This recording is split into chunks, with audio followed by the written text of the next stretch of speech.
Welcome back to the channel, Squids and Kids. I want to talk about 5 things that I absolutely love about the Kawasaki Ninja ZX4RR, and this is a double R. I know it's black. Some of y'all think that black bikes can't be double R's too, but they can. You ain't got to be, funny about that kind of thing. Don't judge a bike by its color.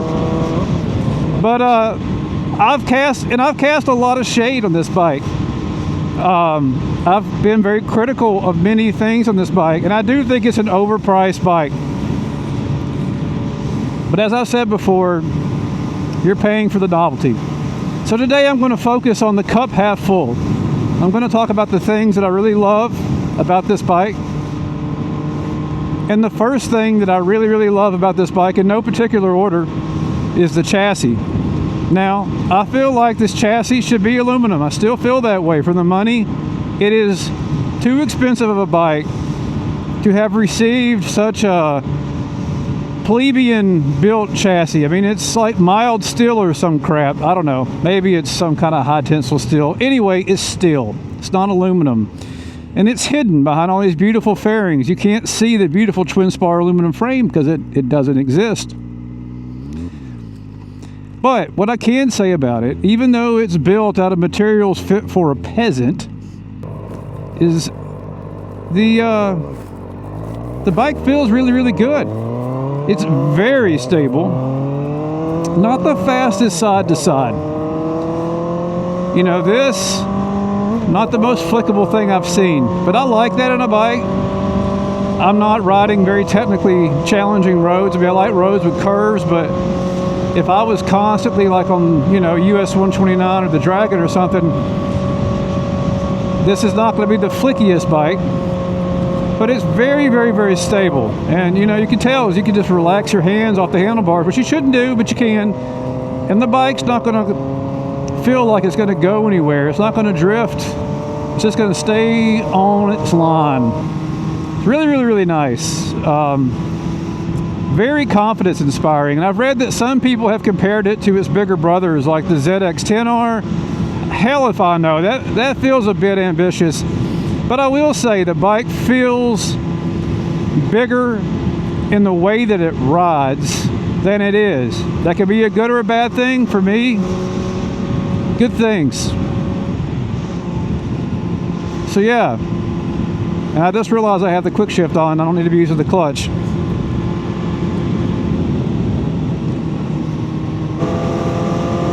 The pavement's still cold today, so I'm going to take it easy through here. It's also very uneven. There's a bunch of dips to the right here. Very dangerous stuff if you're on the right side of this road. You got to kind of hug this line, unfortunately, which is very unnerving. But if you get off on the right side over there, you're going to have a super bad day with that guardrail.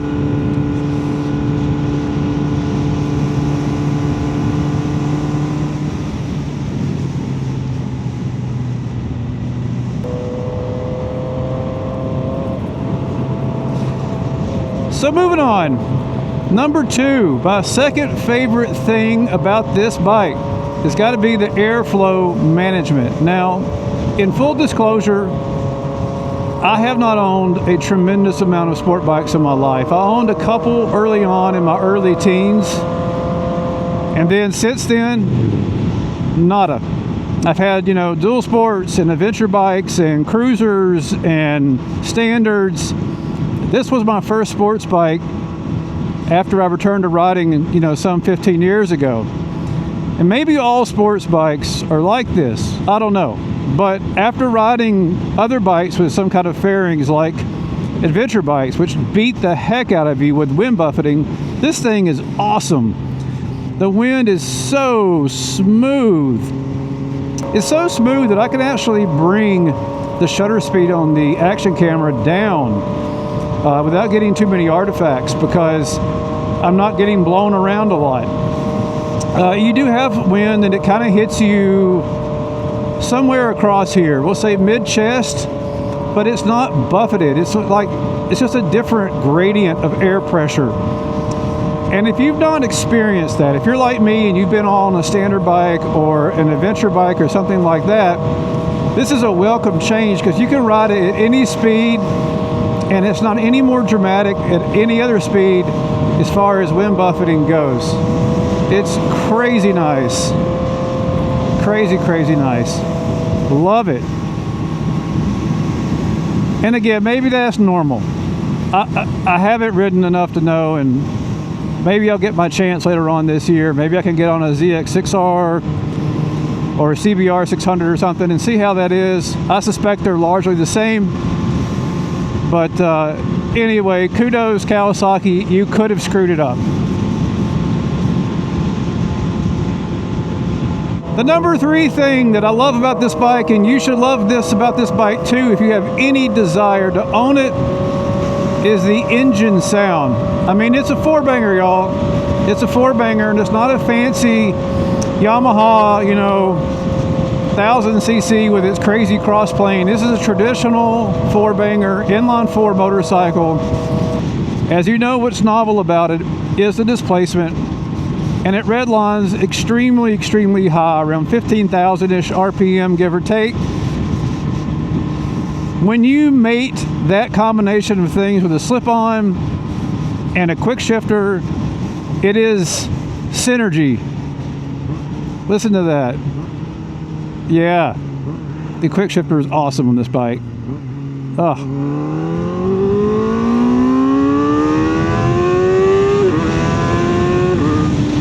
I mean, if you don't love that sound, you shouldn't be on here. And at the very least, if it doesn't wake up your soul, I've got to wonder about you. But it sounds,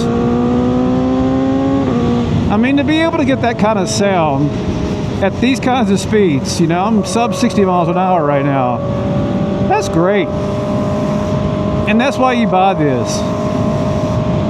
It's not really a poser bike. It's a novel bike. It's a Tempest in a teacup. It's kind of the Napoleon complex of motorcycles. It's novel, y'all. That's all it's about. Don't take it too seriously. This bike is about bringing the fun back down to a reasonable performance threshold, maybe something closer to what a 600 might have been in the 80s, I suppose. And kudos to them. I mean, really, I love the concept. Not exactly sure this is the best mechanical implementation of it, but the concept is awesome. And I welcome more bikes like this one. Honda, where's it at? Yamaha, come on, man. Give us something. The people want it. But do it with an aluminum frame. Come on. Anyway, the 4th thing that I love about this bike is the aftermarket support, which I know may sound kind of kooky, but the aftermarket support of this bike is really, really, really good. And despite it not being in the marketplace for that long, there's plenty of bits for it, probably because a lot of them are shared with other bikes. I mean, some of this stuff isn't rocket science, you know, like frame sliders and spools. That stuff's not hard to come up with. But, you know, exhaust support. There's so many nice exhausts for this bike. The fact that you can get the ECU flash by so many people. The suspension options you can put on here. It's just amazing. And it's only been out for a couple of years. And you know, that's just an awesome thing. You don't want to buy a bike like this and not have any aftermarket support. You want to have one that you can go out and make it exactly what you want. All right, number 5. What is my number 5 favorite thing about this bike? That has got to be the quick shifter. I mean, my God. And then the downshifts. Oh, it's so effortless to keep it right where you want it in terms of power. Oh, it is the secret sauce to this bike, and I really feel bad for people that don't have a quick shifter on their ZX4RRs. The RR guys and gals have really got it made.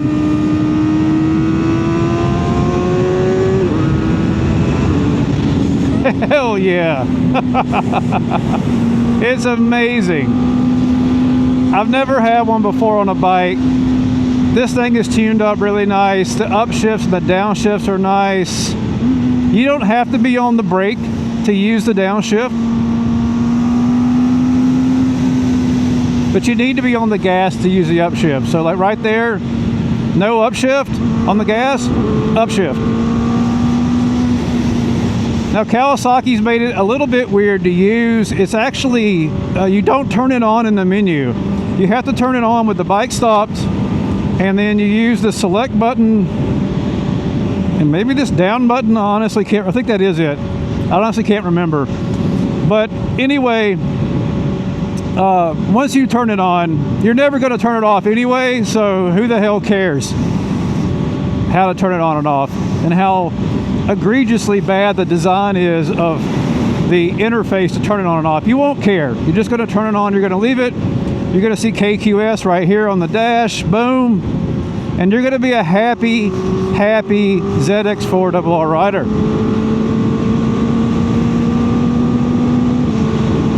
Yeah. I mean, that combined with the slipper clutch,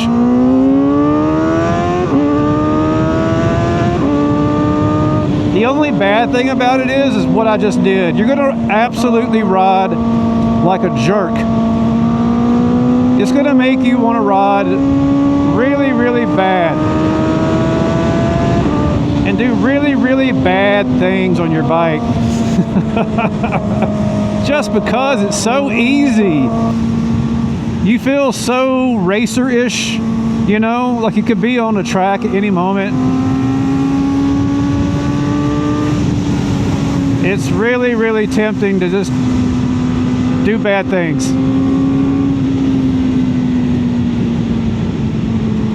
But what a nice piece of kit. And y'all, there are other things about this bike that are awesome. The suspension, which is obviously part of the chassis, is excellent. The brakes on this bike are no joke. The ergonomics, despite it not being the sportiest set of ergonomics, see, these guys know this. They're like, this guy behind us is a goober. Let's get out of his way. Sorry, y'all. That's the kind of stuff that happens. Back to what I was saying. Everything else about this bike is pretty nice.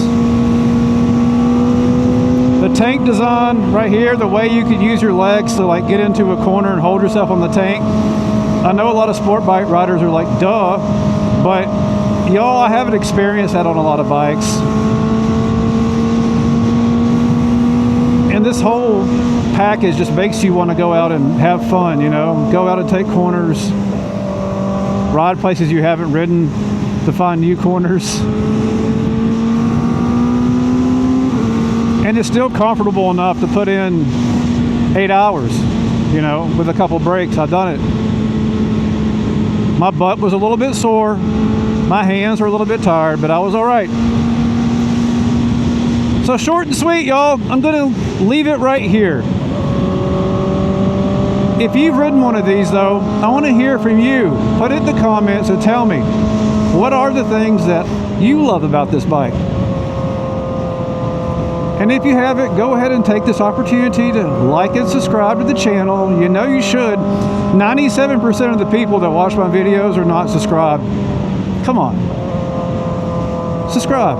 Help me bring that up to at least, I don't know, 10 points of y'all that are subscribed. And last but not least, YouTube's going to put some videos up on the screen right now. Go ahead and click one of those and watch one of my other videos, potentially about the ZX4RR. And until next time, y'all, ride safe out there. Watch out for cagers that are crossing the lines and stuff. And you know, don't be a dick.